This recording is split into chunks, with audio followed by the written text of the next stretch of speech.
Good morning, everyone. Thank you for joining me today. It's been so hot and it's so humid too. It's just impressively, overwhelmingly hot. It's not quite as humid as New Orleans, but oh, it reminds me of summer times and when I was a child. Now, I've talked a little bit about how much I love sailing, and that was as an adult, as I told you. But when I was a child, of course, we had to play outside. That was the rules. Ugh. Unless the mosquitoes were too bad. And then we were allowed to play. We either had to play indoors, and the neighbor girls could come in. Oh, let me explain my neighborhood. We lived on these lots that were about, 200 feet across, and then usually, 800, 1,000 feet back.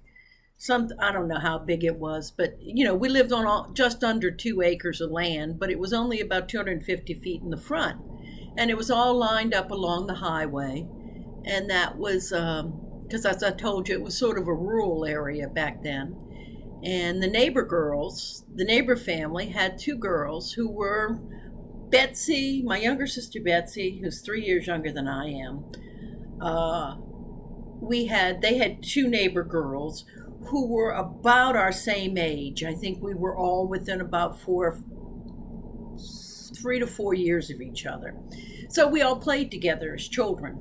And it was Cheryl and Lori Ballet, and of course Betsy and Kathy Grant. And I can remember, one of the things on a day, the ballets used to come and stand at the front and would yell, Kathy, Betsy, come out and play. And that was how we'd start our days, or we'd go over there. Now, we were a little more polite. We didn't stand in the garage and call because they had a garage. So we went up to the back door and knocked, and then Miss Ballet would come to the door, and we would ask if Cheryl and Laurie could come out to play. So that was pretty. That was the way we kind of the way my summertime went. And if there was anything, we did a whole bunch of different things, being out there in this Laura, having all this land to run around in and do all these kinds of things.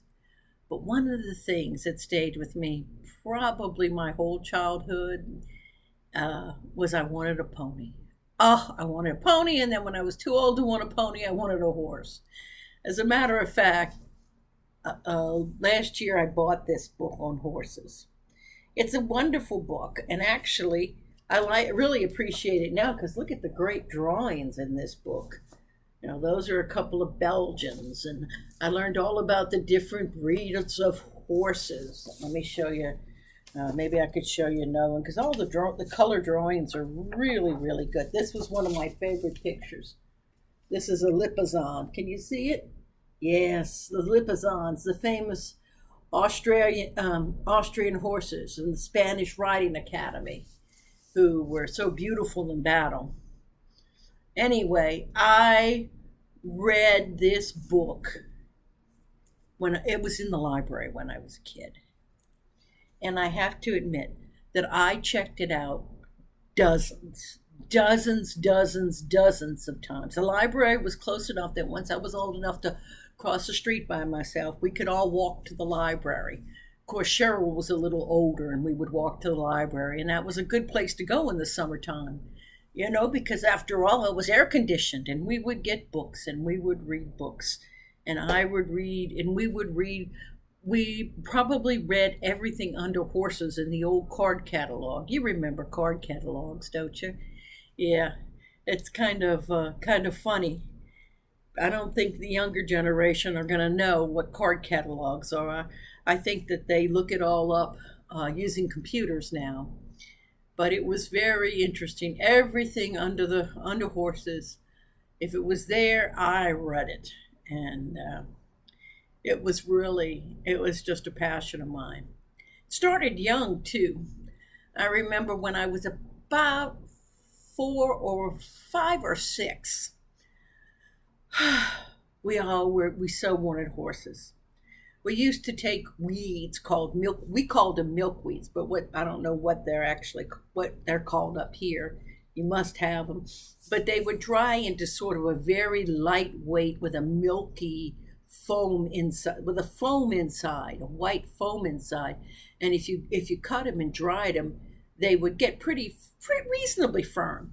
They would sort of resemble bamboo, but they weren't nearly as strong. But they were perfect for children to build things.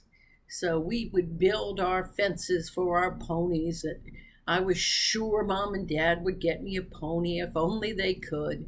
And I had broken down and asked them, Mom and Dad, I asked Mom and Dad if I could get a pony. And they told me no, because they couldn't afford it. Well, that got me thinking. So the neighbor girls and I, we all talked about it. We knew our parents loved us, and we had plenty of land, and we had made this wonderful fence. Of course, you could, a breeze would have blown it over, and you could walk right through it. But in our minds, it was a beautiful fence, and we had everything ready for our ponies. And our parents would buy them for it. So the problem was they couldn't afford it. So how could we make money so that we could afford our ponies? Well, we decided we would dig for oil. So we got out in the backyard behind the sheds, pretty far from the house, because we didn't want our parents to know what we were up to, because we wanted it to be a surprise. And we started digging, and we dug for days. I don't know how many days, but it seemed like days, to us.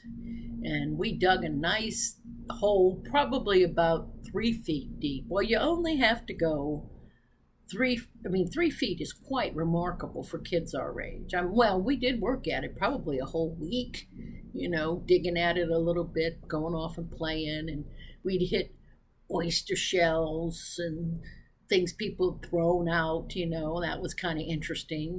We found some old bottles and bits of this and that, and it was kind of interesting, but that didn't deter us, because we had a goal. We were going to strike oil and make enough money to buy ourselves ponies, and if there was any money left over, we were even generous, big-hearted enough to give it to our parents. That was our plan.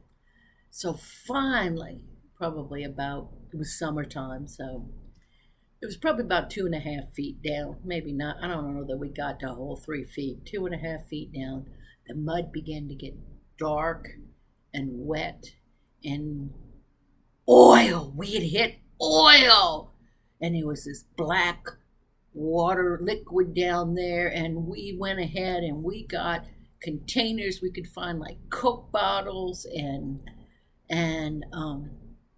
we got Coke bottles and some cans, and we rinsed them out real good, and then we put our precious black liquid in there.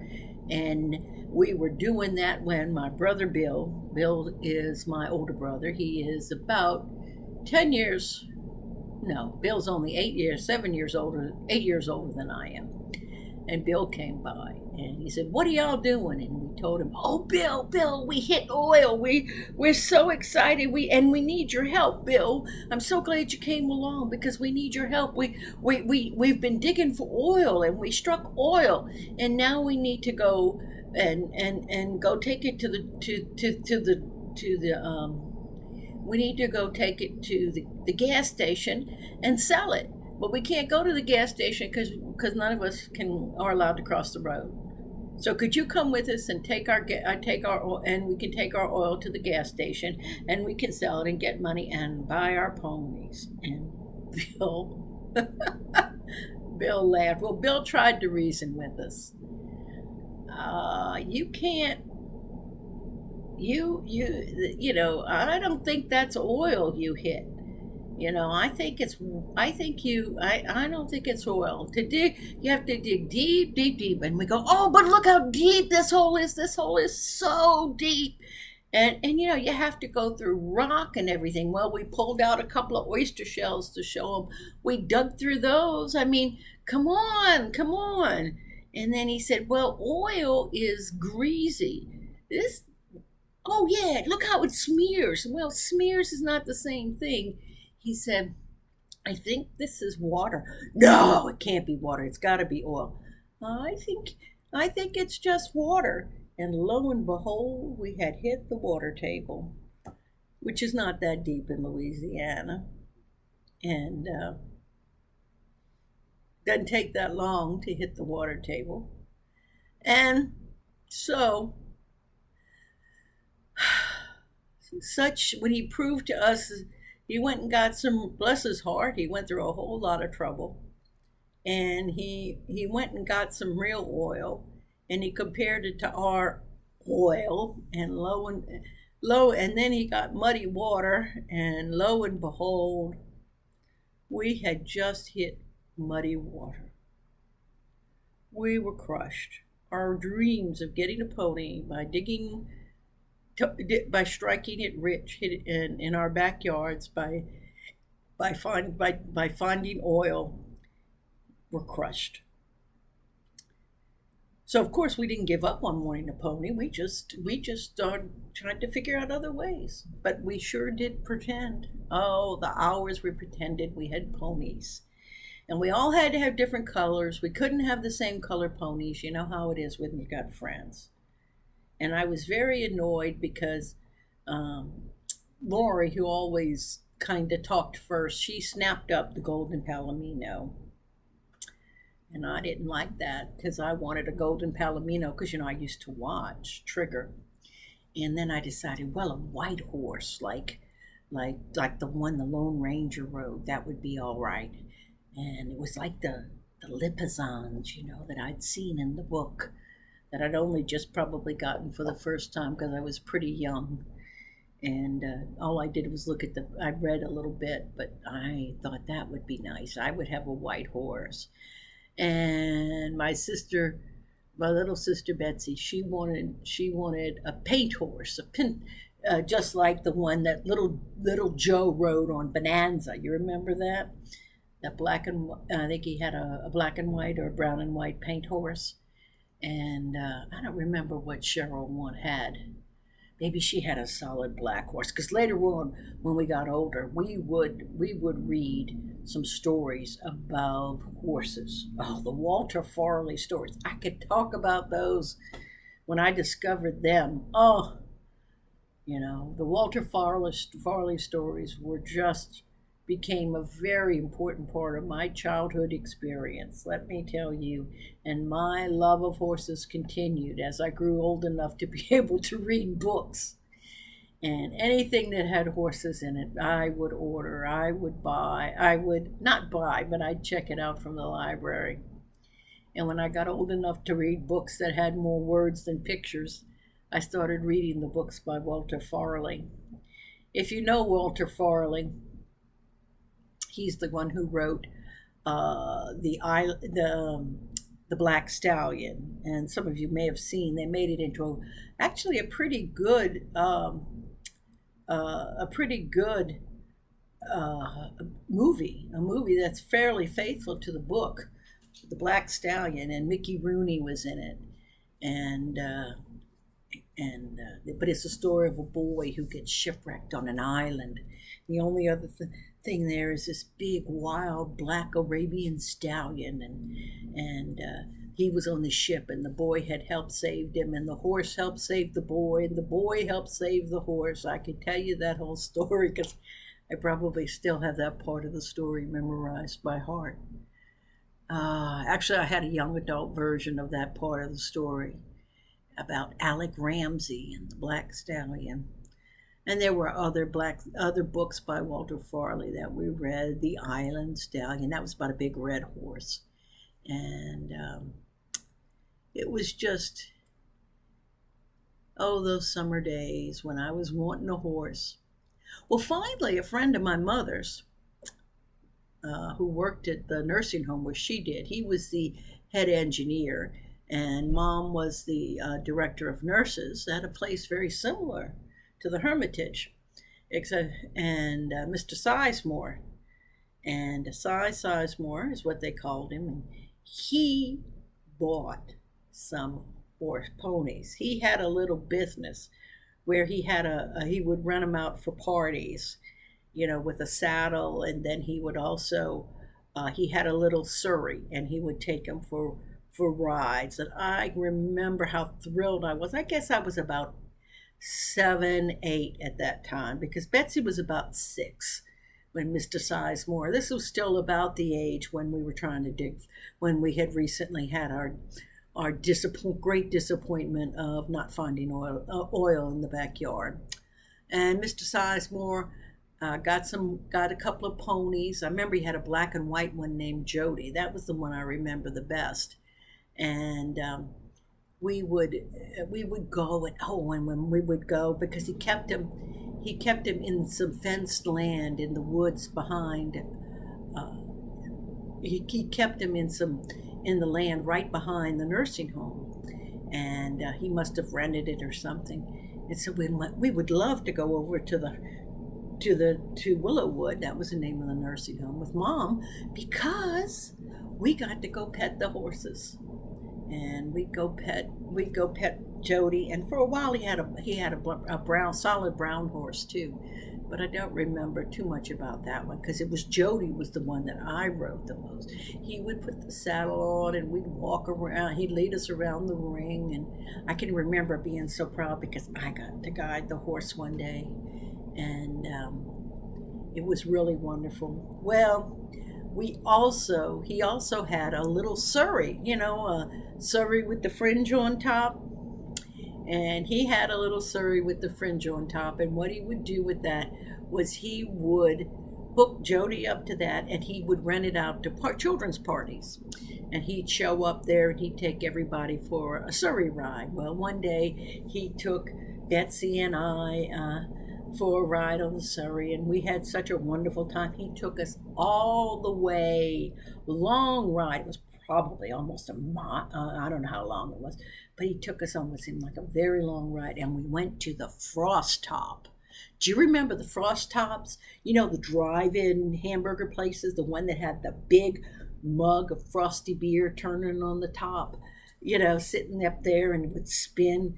That was the Frost Top. We went to the Frost Top. Now, we didn't go to the Frost Top very often, because it was really closer to where Mom worked, and it wasn't something that we went to very often. And I was so excited, because the Frost Top, they served you your hamburger in a little plastic basket that looked like a boat. Oh, this is just first class. And I had a root beer float, and it was just wonderful. And Betsy was so excited, and she loved it. But the strange thing happened. Betsy threw up after we got home. And I thought, how could she throw up after having such a wonderful day? Well, unfortunately, that would kind of bring my early childhood pony rides to an end for a while, because Betsy had the chicken pox, and Betsy and I shared a room.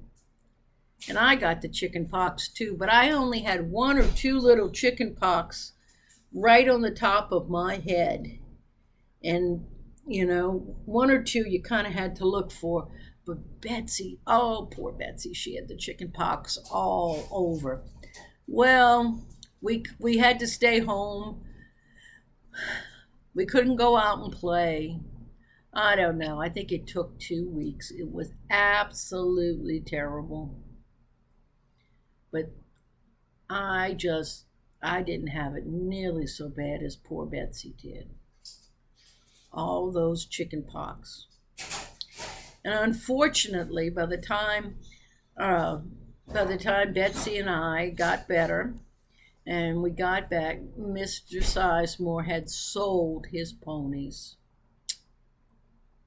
I know. I wonder if the fact that we were chicken pox disasters riding around in his shiny little surrey with the fringe on the top made that difference. I don't know. But I do know when I was a child, I loved horses. And I continued my love of horses, and I never owned one, folks. Don't look for any stories about how Kathy used to own a horse, never happened. But I used to go riding more as an adult, and I'll tell you, as a matter of fact, I think that's what I'll tell you about next time, because we're pretty much almost out of time right now. But I do remember this book. It's a beautiful book. Isn't it funny how sometimes you see things and you want to buy it because they bring back a memory? It really does. I remember learning about all the horses, so many different breeds. I knew the Belgians were the biggest, and I knew about the Shires. They were bigger than the Belgians and the Clydesdales. I knew about the Lepizons, how they were trained to do all sorts of fancy maneuvers that were originally used in battle because they were cavalry horses, and they could do all kinds of things. I learned about the wild Mustangs. Yeah, Mustangs. Those are pretty. There was so much to learn about. And libraries turned out to be a wonderful place, particularly when they had a section on horses. Well, it's good to talk to each and every one of you, and for you to indulge me in sharing memories. It's funny how when we're young we can convince ourselves that anything can happen. My parents who loved me enough, would buy me a horse if they could, because they loved me that much. And they would have, I think, had we been independently wealthy, but of course we weren't. But still, there's something beautiful and innocent about the heart of a child. All four of us wanted to believe that our parents would have bought us a pony if only they could afford it. So we thought we'd fix it. We had such. It's good to believe. It's good to have faith. And I was blessed to grow up in a world where you could start the day in the morning on a long summer's day and dream big dreams and laugh with friends and run in the field. You know, I never had a pony, but I had it pretty good. God bless you.